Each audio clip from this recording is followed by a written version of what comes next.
நீதிமொழிகள் 1ஆம் அதிகாரத்தில் ஒரு வார்த்தை உங்களுக்கு காண்பிக்கிறேன். సామెతలు 1వ అధ్యాయంలో నేను ఒక మాట మీకు చూపించాలని ఆశపడుతున్నాను. 1:23 நீதிமொழிகள் 1:23. సామెతలు 1వ అధ్యాయం 23వ వాక్యం. என் கடிந்து கொள்ளுதலுக்கு திரும்புங்கள், இதோ என் ஆவியை அருளுவேன், என் வார்த்தைகளை உங்களுக்கு தெரிவிப்பேன். నా గద్దింపు విని తిరుగుడి, ఆలకించుడి, నా ఆత్మను మీ మీద కుమ్మరించుదును.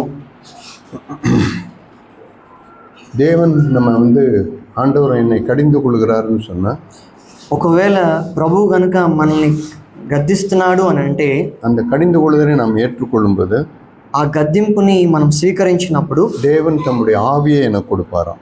దేవుడు తన ఆత్మని మన మీద కుమ్మరిస్తాడు. அவருடைய வார்த்தைகளை எனக்கு தெரிவிப்பாராம். తన ఉపదేశాలని ఆయన మనకు తెలియజేస్తాడు. அடுத்த 25வது வசனத்தில், 25వ వచనంలో మీరు என் చూసిన ஆலோசனைகள்லாம் நீங்கள் தள்ளி, నేను చెప్పిన బోధ ఏమీయో మీరు వెనక త్రోసివేసితిరి, என் கடிந்து கொள்ளுதலை வெறுப்பேன். నేను గద్దింపగా లోబడకపోతిరి, என் கடிந்து கொள்ளுதலை வெறுத்தீர்கள். నా గద్దింపుకి మీరు లోబడలేదు. ஆகையால் అందును బట్టి కాబట్టి நானும் உங்கள் ஆபத்து காலத்தில் நகைத்து, మీకు అపాయము కలుగునప్పుడు, நீங்கள் பயப்படும் காரியம் வரும் பொழுது మీరు భయపడే విషయం వచ్చినప్పుడు ஆகடியும் பண்ணுவேன். నేను నవ్వెదను, అపహాస్యం చేసేదను. அடுத்த 30வது வசனத்தில் பார்த்தீங்கன்னு சொன்னால், మీరు 30వ వచనంలో చూసినట్లయితే, என் ஆலோசனைகளை அவர்கள் விரும்பவில்லை, నా ఆలోచన విననొల్లకపోయిరి, என் கடிந்து கொள்ளுதலை எல்லாம் அசட்டை பண்ணினார்கள், నా గద్దింపును వారు కేవలము తృణీకరించిరి. ஆகையால் அவர்கள் வழியின் பலனை புசிப்பார்கள், కాబట్టి వారు తమ ప్రవర్తనకు తగిన ఫలమును అనుభవించారు. தங்கள் யோசனையினால் திருப்தி அடைவார்கள். తమకు వెక్కసమగు వరకు తమ ఆలోచనలను అనుసరించెదరు. அதை எழுதிட்டு தான் கடைசியாக அவர் 33வது அப்படி எழுதுறார். అవన్నీ లిఖించబడిన తర్వాత చివరిగా 33వ వచనంలో, எனக்கு செவி கொடுக்கிறவன் எவனோ, నా ఉపదేశమును అంగీకరించువాడు அவன் விக்கினமின்றி வாசம் பண்ணி సురక్షితముగా నివసించును, ஆபத்திற்கு பயப்படாமல் அமைதியா இருப்பான். వాడు కీడు వచ్చినన్న భయము లేక నెమ్మదిగా నుండును. இன்னைக்கு நம்ம கேட்டதெல்லாம் அந்த வார்த்தையை தான் நம்ம கேட்டோம். మనం విన్నదంతా ఈ మాటలే మనం విన్నాము. தேவன் எப்படி யாரோ ஒரு மனுஷர்கள் 2 பேர் பேசின்னு போறாங்க. దేవుడు ఎవరో 2 వ్యక్తులు మాట్లాడుకుంటూ వెళ్తున్నారు. ஆனால் தேவனுடைய கண்கள் எல்லாம் பூமி எங்கு சுற்றி உலாவி கொண்டிருக்கிற கண்கள். దేవుని యొక్క కన్నులు భూమి అంతటా తిరుగుతూ ఉంటాయంట. அவர் ஒழித்தெழுந்த பிற்பாடு அந்த மரியாளுக்கு அவர் காட்சி கொடுத்துட்டு, ఆయన తిరిగి లేచిన తర్వాత మగ్దలైన మరియకు కనిపించిన తర్వాత இந்த 2 பேர் பின்னாலேயே வந்திருக்கிறார். ఈ 2 శిష్యులు వెంబడి వచ్చారు ఆయన. அவங்க 2 பேர்கிட்ட இருந்த குணம் என்னன்னு சொன்னா, ఈ 2 దగ్గర ఉన్న గుణం ఏమిటి అని అంటే, அதான் கடிந்து கொள்ளுதலை ஏற்றுக்கொள்கிறது, గద్దింపుకి లోబడేవాళ్ళు. அவங்க உடனே பாருங்க எவ்வளோ ஏதோ புத்தி இல்லாத நீங்க மந்த இருதயம் உள்ளவர்களே என்றார்.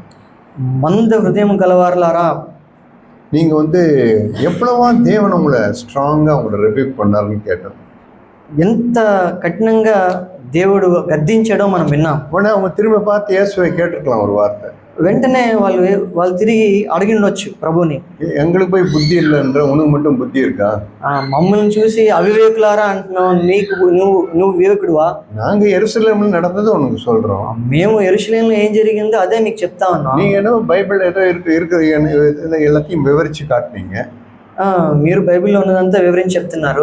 நல்லா பேசுறீங்க நினைச்சா எங்களை போய் புத்தி இல்லைன்றீங்க. ఏదో బాగా మాట్లాడుతున్నాం అనుకుంటే మమ్మల్ని అవివేకులు అంటున్నాం. அவங்க ఉடனே அவங்க மாதிரி சொல்றாங்க. ఆ విధంగా వెంటనే వాళ్ళు చెప్పలేదు, మాట్లాడలేదు. நம்ம கேட்டோம், நம்ம வார்த்தையை கேட்டோம், అదే మనం విన్నాం, వచనం విన్నాం. அந்த கடிந்து கொள்ளுதலை யார் ஏற்றுக்கொள்வாங்கன்னு சொன்னா, ఆ గద్దింపును ఎవరు అంగీకరిస్తారు, లోబడతారని అంటే, தேவனுடைய வார்த்தையை கேட்டு தங்கள் இருதயத்துல பற்றி எறினவங்க ஒரு நாளும் கடிந்து கொள்ளுதலை அசட்டை பண்ண மாட்டாங்க. దేవుని వాక్యాన్ని స్వీకరించి వారి హృదయములు మండుచున్నప్పుడు ఇటువంటి ఒక గద్దింపుని వాళ్ళు ఏమాత్రం తృణీకరించారు. அவங்க தேவனுடைய வார்த்தையை கேட்டே இருந்தாங்க. వాళ్ళు దేవుని వాక్యాన్ని వింటూనే ఉన్నారు. இந்த காதுல வாங்கி இந்த காதுல விடல, ఈ చెవిలో విని ఈ చెవిలో విడిచిపెట్టలేదు. பிரதர் விக்டர் ஒரு வார்த்தையை சொல்லுவார். మన సహోదరుడు విక్టర్ ఒక మాట చెప్తారు. உங்களுக்கு எல்லாருக்கும் தெரியும் சகோதரன் விக்டர் பத்தி. మీ అందరికీ విక్టర్ బ్రదర్ తెలుసు కదా. அப்ப விக்டர் பிரதர் ஒரு வார்த்தை என்ன சொல்லுவாருன்னா, విక్టర్ బ్రదర్ ఏం చెప్తారనంటే, தேவனுடைய வார்த்தையை நீங்க கேட்கும்போது దేవుని యొక్క వాక్యం మనము విన్నప్పుడు நான் இந்த காதில் வாங்கி இந்த காதில் விட்டுறக்கூடாது. ఈ చెవిలో విని ఈ చెవిలో విడిచిపెట్టకూడదు. அது வந்து அப்படியே அதை வாங்கி என் இருதயத்துக்குள்ள விட்டுறணும். అది అదే విధంగా చెవిలో స్వీకరించి హృదయంలోనికి పంపించాలి. நாம என்ன பண்ணுவோம்னு சொன்னா இந்த காதில் வாங்கி இங்க தலையில வச்சுக்கணும். మనం ఏం చేస్తామంటే ఈ చెవిలో విని మన அது இருதயத்துக்கு வரணும். అది తలలో ఉన్నది మన హృదయంలోనికి రావాలి. இதுக்கும் அதுக்கும் ஒரு அடி தான் இருக்கும். మన మెదడుకి మన హృదయానికి ఒక్కడిగే. நம்ம என்ன பண்ணோம், ஒரு அடி கீழே இறங்கணும். మనం అక్కడికి కిందకి దిగి రావాలి. தேவனுடைய வார்த்தை கேட்கும்போது ஏன்னா இப்படி சொல்லிட்டாங்களா, என்ன இப்படிலாம் பேசுறாங்களா அப்படின்னு நினைக்கக்கூடாது.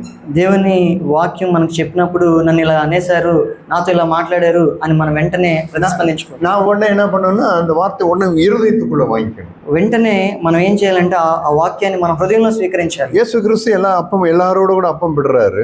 యేసుక్రీస్తు ప్రభువారు అనేక మందితో ఆయన రొట్టె విరిచి పాల్గొంటున్నారు. இப்ப நீங்க எல்லாரும் உட்காந்துட்டு இருக்கிறீங்க, ఇక్కడ కూడా మీరు అందరూ కూర్చొని ఉన్నారు. உங்களில் ஒருவனை என்ன காட்டி கொடுப்பான்றாரு. మీలో ఒకడు నన్ను అప్పగిస్తాడని చెప్తున్నారు. உடனே எல்லாரும் என்ன பண்றாங்க, వెంటనే శిష్యులు ఏం చేశారు, நானும் அப்படின்றாங்க. నేనా ప్రభా అని అడుగుతా ఉన్నారు. யூதாசும் அப்படிதான் சொல்லியிருப்பான். ఇస్కరియోతు యూదా కూడా ఆ విధంగా చెప్పుంటాడు. இந்த 11 பேர் சொன்னதுக்கும் யூதா சொன்னதுக்கும் நிறைய வித்தியாசம் உண்டு. ఈ 11 మంది నేనా ప్రభా అన్నదానికి ఇస్కరియోతు యూదా నేనా అన్నదానికి ఎంతో వ్యత్యాసం ఉంటుంది. 11 பேர் என்ன எப்படி சொன்னாங்கன்னு சொன்னா, ఈ 11 మంది ఏ విధంగా చెప్పుంటారనంటే, యేసు அந்த வார்த்தையை கேட்ட மாத்திரத்துல యేసుక్రీస్తు ప్రభువారు ఆ మాట చెప్పిన వెంటనే அதை அவங்க இருதயத்துக்குள்ள வாங்கி கொண்டாங்க. ఆ మాటని వాళ్ళ హృదయంలో స్వీకరించి.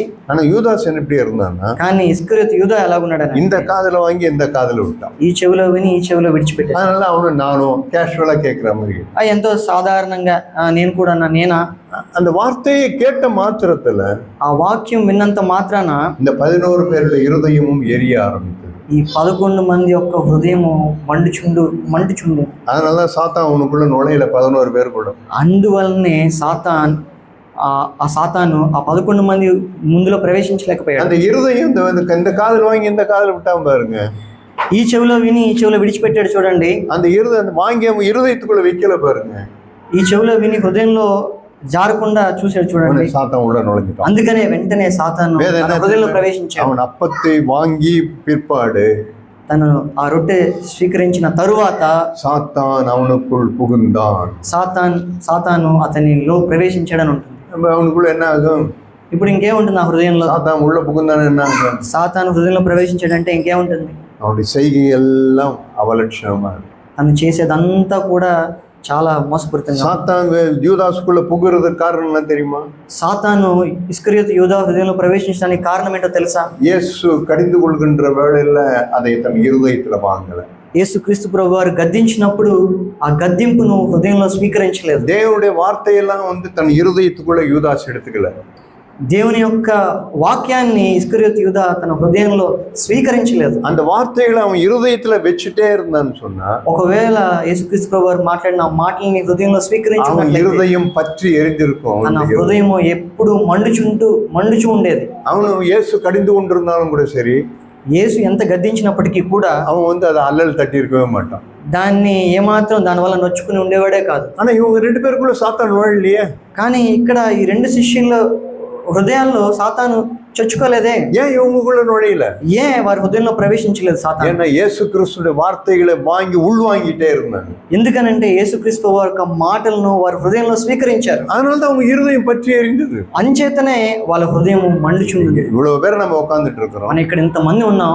நீ எத்தனை பேர் இப்போ நீங்களே உங்களே ஆராய்ந்து பாருங்க. మిమ్మల్ని మీరే పరిశీలించి చూసుకోండి. நம்மள எத்தனை பேர் இருதயம் இப்போ இந்த வார்த்தையை கேட்ட உடனே என் இருதயம் ஆமா அப்படின்னு சொல்லிட்டு நான் அப்படி ஒரு அலர்ட் ஆகியிருக்கிறேன். ఎంతమంది మీలో ఈ వాక్యం మీరు విన్నప్పుడు దాన్ని స్వీకరించి అవును అని చెప్పి మీరు మెలుకున్నారు? ஆமா, இயேசு கிறிஸ்து ஏன் 2 பேரும் தேடி போனாரு? ఎందుకు యేసుక్రీస్తు వారు 2 శిష్యుల్ని వెతికి వెళ్ళారు? எத்தனையோ சீஷர்கள்லாம் உத்தமமான சீஷர்கள்லாம் இருக்கும்போது இவங்க 2 பேர் மட்டும், அதுவும் எத்தனையோ 6 மைல் தூரமா என்னவோ நடந்தே போய் பேசுறாரு. ఎంతో మంది శ్రేష్టమైన శిష్యులు ఉన్నప్పటికీ ఈ 2 శిష్యులతో ఎందుకు ఆయన సమయం గడపాల్సి వచ్చింది? అది కూడా నడుస్తూ ఎన్నో గంటలు వాళ్ళతో నడుస్తూ పోయాడు. இயேசு கிறிஸ்து சும்மா டைம்லாம் பாஸ் பண்றவர் கிடையாது. యేసుక్రీస్తు ప్రభు వారు ఏదో టైం పాస్ చేసేవాడు కాదు. யாருமே ஆண்டவர் வந்து யாரோட கூட ரொம்ப டைம் பாஸ் பண்ணிலாம் இருக்க மாட்டார். ఎవరితో కూడా ఆయన కేవలం టైం పాస్ చేయడానికి ఆయన ఉండడు. ஆண்டவர் பாப்பார் இவங்க கூட பேசி பிரயோஜனம் கிடையாது. ప్రభు చూస్తాడు, వీళ్ళతో మాట్లాడే ప్రయోజనం లేదు. ஏதோ எனக்கு செவி கொடுக்குற மனுஷங்கிட்ட போய் நான் பேசட்டும். నా మాటలు వినే కొంతమంది ఉన్నారు, వాళ్ళ దగ్గరికి నేను పోతాను. நான் பார்த்திருக்கேன் என் வாழ்க்கையில் அது மாதிரி. నేను నా జీవితంలో ఆ విధంగా నేను చూసాను. நான் அவருக்கு செவி கொடுக்குறவனு தெரிஞ்சா నేను ఆయన మాట వింటానని నాకు తెలిస్తే என்னோட பேசிக்கிட்டே இருப்பாரு, என்னோட கூட నాతో మాట్లాడుతూనే ఉంటాడు ఆయన. நான் செவி கொடுக்குற மாதிரி தெரியலன்னு சொன்னா ఒకవేళ నేను మాట వినేలా లేనట్లయితే பேசி பிரயோஜனமே கிடையாது. వీడితో మాట్లాడి ప్రయోజనమే లేదు. நான் வேற எங்கன்னா போறேன்னு போயினே இருந்துருவேன். ఇంకెక్కడికైనా వెళ్తానా, నేను వెళ్ళిపోతున్నా. நான் வேணா சும்மா உட்காந்து ஏன்னா உட்காந்து பைபிள் படிக்கலாம், உட்காந்து யூடியூப்ல உட்காந்து ஏன்னா ரீல்ஸ் உட்காந்து பார்த்துன்னு போறேன். నేను ఊరికే కూర్చొని యూట్యూబ్ లో రీల్స్ చూసుకుంటా కూర్చుంటాను. நான் தேவன் பேசுகிறத வந்து ஆவலாய் நான் கேட்டுக்கொண்டே இருக்கேன். దేవుడు మాట్లాడేది నేను ఎంతో ఆశతో నేను వింటూ ఉంటాను. அவன் கேட்க கேட்க அவங்களுக்குள்ள என்ன வந்ததுன்னா వింటూ వింటూ ఉండగా వారి హృదయంలో ఏం జరుగుతుంది, இருதயம் பற்றி எரிந்தது. వాళ్ళ హృదయంలో మంట. அப்படிப்பட்டவர்களுக்கு தான் என்ன பண்றாருன்னா అటువంటి వారికి ఏం చేస్తున్నాడనంటే அப்பத்தை பெட்டு கொடுக்கறாரு. ఆయన రొట్టి విరిచిస్తున్నాడు. அவங்க கண்கள் திறக்குது, వారి కన్నులు తెరవబడ్డాయి. அவங்க யாரை பார்த்தாங்க? వాళ్ళు ఎవరిని చూసారు? புருஷனை பார்த்தாங்களா? వాళ్ళు భర్తను చూసారా? மனைவியை பார்த்தாங்களா? భార్యను చూసారా? இல்ல అக்கம் பக்கத்துல பார்த்தாங்களா? లేదా ఇరుగు పొరుగు వారిని చూసారా? அவங்க யாரை பார்த்தாங்க? వారు ఎవరిని చూసారు? இயேசுவையே பார்க்க ஆரம்பித்தார். వారు యేసుక్రీస్తు ప్రభు వారినే చూసారు. என்னுடைய சூழ்நிலைகள்லாம் வரும் பொழுதெல்லாம் నా పరిస్థితులన్నీ వచ్చినప్పుడు அவங்க தேவனை பார்க்க ஆரம்பித்தாங்க. వాళ్ళు దేవుణ్ణే చూడగలుగుతారు. சில பேர் சொல்லுவாங்க நான் இயேசுவை பார்த்தேன், కొంతమంది చెప్తారు నేను యేసుక్రీస్తు ప్రభు என் ரூம் குள்ள வந்தாரு, నా రూమ్ లోకి వచ్చారు, என்கிட்ட வந்து என் கூட வந்து இட்லி சாப்பிட்டாரு, నాతో కలిసి ఇడ్లీ తిన్నారు, தோசை சாப்பிட்டாரு, దోశ తిన్నారు, தேங்காய் சட்னி கேட்டாரு, కొబ్బరి చట్నీ అడిగారు. இல்ல அவங்க இயேசுவை பார்க்கல. లేదు వాళ్ళెవరు యేసుక్రీస్తు ప్రభు. உண்மையா நம்ம எல்லாருக்கும் இன்க்ளூடிங் மை செல்ஃப், నాతో పాటు కలిపి నేను చెప్తున్నాను, நான் இயேசுவை பார்க்கணும். இன்னைக்கு ఈ రోజు నేను యేసుక్రీస్తు ప్రభువుని చూడాలనుకుంటే கண்டிப்பா இன்னைக்கு பார்க்க முடியும். మీరు ఖచ్చితంగా చూడగలుగుతారు. எப்ப தெரியுமா பார்க்கலாம்? ఎప్పుడు తెలుసా మీరు చూడగలుగుతారు? கடிந்து கொள்ளுதலை ஏற்றுக்கொள்கிற எந்த மனுஷனுக்கும் தேவன் வந்து வெளிப்படுவார். కద్దింపును స్వీకరించే ఏ వ్యక్తికైనా దేవుడు తన్ను తాను బయలుపరుచుకుంటాడు. எப்போ உனக்கு ஒரு சின்ன கடிந்து கொள்ளுதல் வந்தாலும் கூட, ఒక చిన్న దిద్దుబాటు మన దగ్గరికి వచ్చినప్పుడు நீங்க உடனே அதை ஏற்றுக்கொள்ளணும். వెంటనే మనం దాన్ని స్వీకరించాలి. தேவன் உங்களுக்கு உடனே வெளிப்படுவார். దేవుడు వెంటనే మనకు ప్రత్యక్షం అవుతాడు. ஒரு 10 நாளைக்கு முன்ன ஒரு கடைக்கு போயிருந்தேன். ఒక 10 రోజులకు ముందు ఒక షాప్కి వెళ్ళాం. என் டேபிளுடைய அந்த கால் உடைஞ்சு போச்சு. నా బల్ల యొక్క కాలు విరిగిపోయింది. நான் உடனே என்ன பண்ணேன், அந்த யூடியூப்ல போய் இதுல போட்டு நான் கூகுள்ல போய் பார்த்தேன். அது నేను వెంటనే గూగుల్లో నేను సెర్చ్ చేశాను. இந்த மாதிரி ஃபர்னிச்சர் கடையில போனா அது கிடைக்குது அப்படின்ற மாதிரி அதை மாடல் கொடுத்தோம். ఈ మోడల్ ఫర్నిచర్ షాప్కి వెళ్తే దొరుకుతుంది అని చెప్పి உடனே அந்த ஃபர்னிச்சர் கடைக்கு போனேன். ఆ ఫర్నిచర్ షాప్కి వెళ్ళాను. அவங்ககிட்ட போயிட்டு சார் என் டேபிள் உடஞ்சி போச்சு, எனக்கு கால் வேணும், கொடுக்குறீங்களா அப்படின்னு. సార్ ఇదో నాకు మా టేబుల్ కాల్ విరిగిపోయింది, నాకు కావాలి, నాకు ఇస్తారా అని అడిగాను. நான் இங்கிலீஷ்ல என்ன சொல்லிட்டேன்னு சொன்னா, నేను ఇంగ్లీష్లో ఏం చెప్పానంటే டேபிள் இல்ல, எனக்கு டேபிளுக்கு ஸ்டாண்டு கொடுங்கன்ட்டேன். ఆ టేబుల్కి స్టాండ్ అడిగాను నేను. அவர் என்ன ஸ்டாண்டுன்னா என்ன அப்படின்னாரு. ఆయన స్టాండ్ అంటే ఏంటని అడుగుతున్నారు. சார் இவ்வளவு பெரிய கடை வச்சுருக்கிறீங்க, ஸ்டாண்டுன்னா என்னன்னு கேட்குறாரு. ఇంత పెద్ద షాప్ పెట్టుకున్నారు మీరు, స్టాండ్ అంటే ఏంటో తెలియదా మీకు? அவர் மறுபடியும் என்கிட்ட கேட்குறாரு. మరలా ఆయన అడుగుతున్నాడు ஸ்டாண்டுன்னா என்ன, స్టాండ్ అంటే ఏంటి? அவர் நினைச்சுன்னா இந்த மாதிரி ஒரு இந்த ஸ்டாண்ட் ஏதோ அவர் நினைச்சுக்கிட்டாரு. ఆయన ఏదో వేరే స్టాండ్ అనుకుంటున్నాడు ఆయన. நான் உடனே என்ன சொல்லிட்டேன், వెంటనే నేను ఏమన్నానంటే எனக்கு ஸ்டாண்டுன்னு கூட தெரியாத கடை வச்சுருக்கிறீங்களே. స్టాండ్ అంటే ఏంటో తెలియకుండా మీరు షాప్ పెట్టుకున్నారే. உடனே அவர் என்கிட்ட காட்ட சொன்னாரு. వెంటనే చూపించమని అడిగారు. நான் இது வந்து காட்டினேன். నేను ఫోటో తీసి చూపించాను. காட்டின உடனே அவர் சொன்னாரு, இது என்கிட்ட இல்லை போங்கன்ட்டார். ఇది నా దగ్గర లేదు, మీరు వెళ్ళిపోండి అని చెప్పారు. சொல்லிட்டு அவர் அதோட என்ன விடாம చెప్పి వదిలిపెట్టకుండా அதுக்கு எதுக்கு கோவப்பட்டீங்கன்னு கேட்குறாரு. దీనికోసం ఎందుకు కోపడ్డారు నా మీద అని అడిగారు. நான் உடனே நான் என்ன பண்ணிட்டேன்னு சொன்னா, వెంటనే నేను ఏం చేశానంటే உடனே ஆண்டவர் எனக்கு உணர்வு தந்தார். దేవుడు వెంటనే నాకు అర్థమయ్యేలా చేశాడు. சாரி மன்னிச்சிருங்க என்ன, దయచేసి నన్ను క్షమించండి. சாரி நம்ம அது மாதிரி நான் பேசியிருக்க கூடாது, నేను ఈ విధంగా మాట్లాడి ఉండకూడదు, நான் அந்த மாதிரி என்ன தயவு செய்து மன்னிச்சிருங்க, దయచేసి నన్ను క్షమించండి. நான் மன்னிப்பு கேட்கிறேன். నేను క్షమాపణలు అడుగుతున్నాను. அவருக்கு கோபம் வந்துடுச்சு. ఇప్పుడు ఆయన కోపం వచ్చింది. அவர் என்ன திரும்ப சொல்லினேங்கிறாரு. మరలా ఆయన చెప్తారు, நீ எப்படி கோவப்படலாம், నువ్వు ఎలా நீ எப்படி கோவப்படலாம், ఎలా కోపడగలరు? நானும் மன்னிப்பு கேட்டேயா, నేను క్షమించమని అడిగాను కదయ్యా. என்ன అర్థం அதுக்குன்னா, దానికి అర్థం ఏంటంటే நீ இப்படி கோவப்படக்கூடாது, నువ్వు ఇలా కోపడకూడదు, எல்லாம் நல்லா கொட்டி கோவப்பட்டிருக்கணும். என்ன உசுபேத்துறாரு, నన్ను రెచ్చగొడుతున్నారు అక్కడ.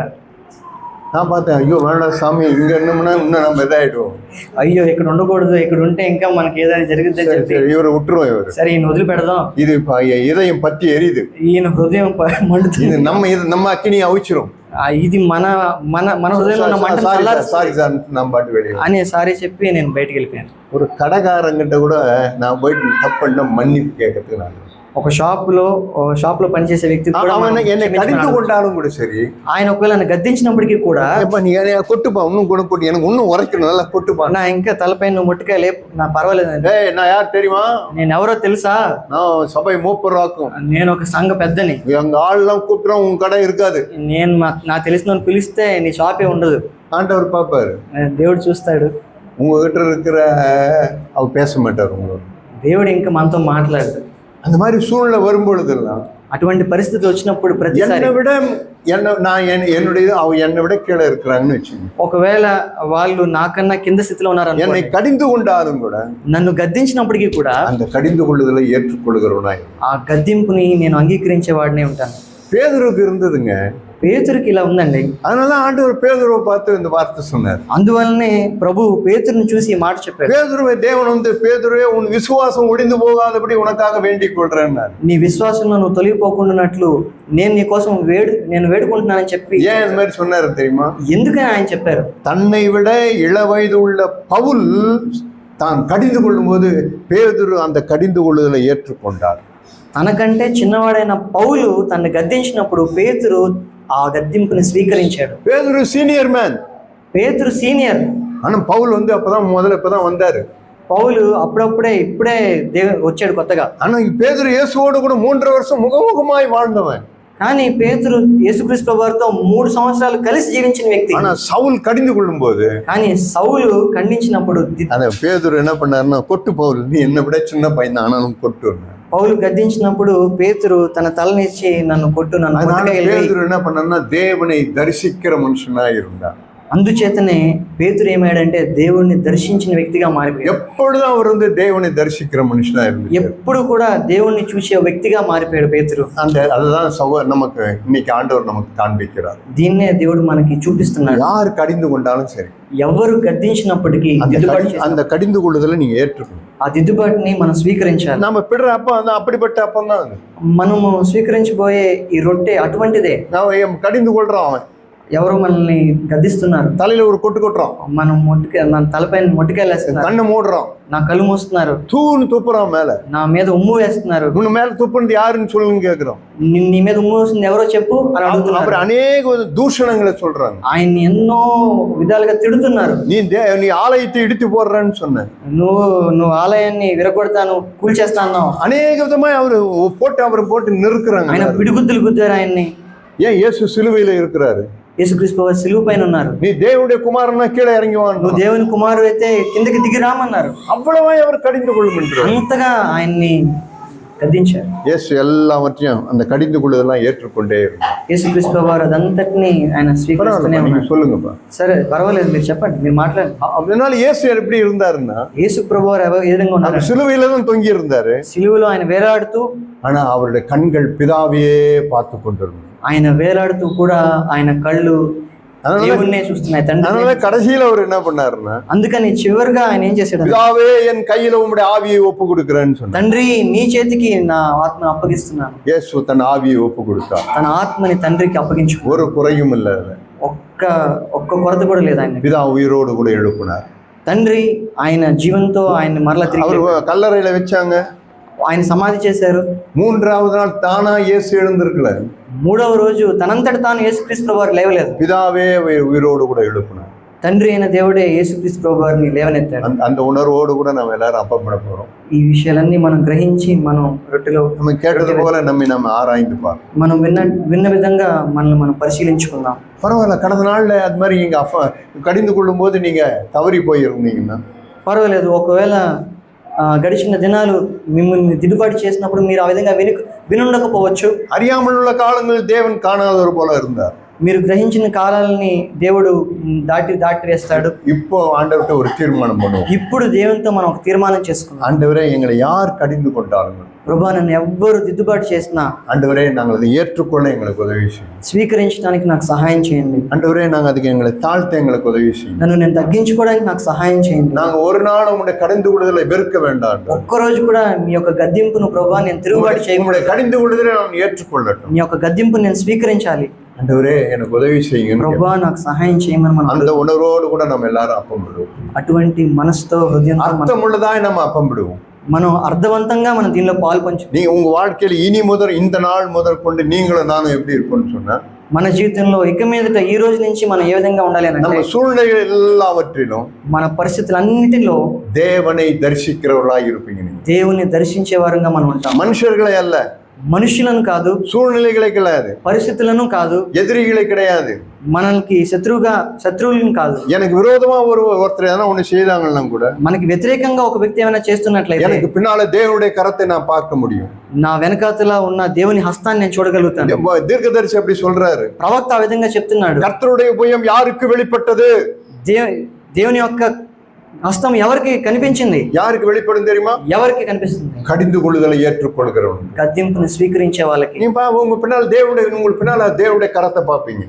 మీ వెనకాతల దేవుని హస్తాన్ని మీరు చూడగలుగుతారు. ஒரு மனுஷன் உங்க சண்டை போட வராரு, ఎవరైనా మీతో గొడవ పడాలని వస్తున్నారు అనుకోండి, நீங்க உங்களை ஏற்றுக்கொள்கிறவர்களா இருந்தீங்கன்னா ఒకవేళ మీరు స్వీకరించే స్థితిలో ఉన్నట్లయితే தேவனுடைய கரம் அங்க இருக்கிறத பார்ப்பீங்க. దేవుని హస్తం మీతో ఉన్నట్లు வாய முடிப்பீங்க. మీరు వెంటనే మీరు నోరు మూసుకుంటారు. தேவன் இருப்பார் உங்களோடு கூட. దేవుడు మీతో ఉంటాడు. நீங்க தேவனை பார்ப்பீங்க, మీరు దేవుణ్ణి చూస్తారు. சூழ்நிலையை பார்க்க மாட்டீங்க, మీరు పరిస్థితులను చూడరు, தேவனை பார்க்கிறவர்களா இருப்பீங்க. మీరు దేవుని చూసేవారుగా ఉంటారు. அதனாலதான் ஆண்டவர் நமக்கு இந்த நாள்ல இந்த நல்ல சத்தியத்தை சொல்லி கொடுத்தார். అందువల్లనే ప్రభు ఈ యొక్క మంచి సత్యాన్ని మనకి கடிந்து கொள்ளுங்கள், கடிந்து கொள்ளுதலை ஏற்றுக்கொள்ளுங்க, గద్దింపును మీరు స్వీకరించండి, கர்த்தரை தரிசிக்கிறவர்களா இருப்பீர்கள். దేవుని దర్శించేవారుగా మీరు ఉంటారు. கடிந்து கொள்ளுதலை ஏற்றுக்கொள்ளுங்க, గద్దింపును మీరు స్వీకరించండి, கர்த்தரை தரிசிக்கிறவர்களா இருப்பீர்கள். ప్రభువుని మీరు దర్శించేవారుగా ఉంటారు. யாருக்கெல்லாம் நான் ஆண்டவரை பார்க்கணும்னு ஆசையா இருக்கு? మీలో ఎవరికి నేను ప్రభువుని చూడాలని ఆశ? வெளிப்பிரகாரமா அப்படியே திடீப்பு இயேசுகிறது திடீப்புன்னு அப்படியே வந்து நிற்பாரு. நான் அதை சொல்ல வரேன். నేను ఏదో యేసుక్రీస్తు వారు బాహ్యంగా ఇక్కడికి వచ్చి నుంచి சூழ்நிலைகள் மத்தியில నాకు పరిస్థితుల మధ్యలో அவருடைய பிரசன்னத்தை நான் உணர்கிறேன். ఆయన సన్నిధిని నేను என் ஆவியில நான் அவரை தரிசிக்கிறேன். నా ఆత్మలో నేను ఆయన చూడగలుగుతాను. தேவன் அப்படியாய் மாற்றி தருவார். దేవుడు ఆ విధంగా ఆయన మార్చి వేస్తాడు. ఇప్పుడు எல்லாரும் அதுக்கு ஒப்பு கொடுப்போமா? మనందరం దీనికి సమర్పించుకుందామా? நம்ம అర్పణిப்போமா? మనం అర్పించుకుందామా? I surrender all.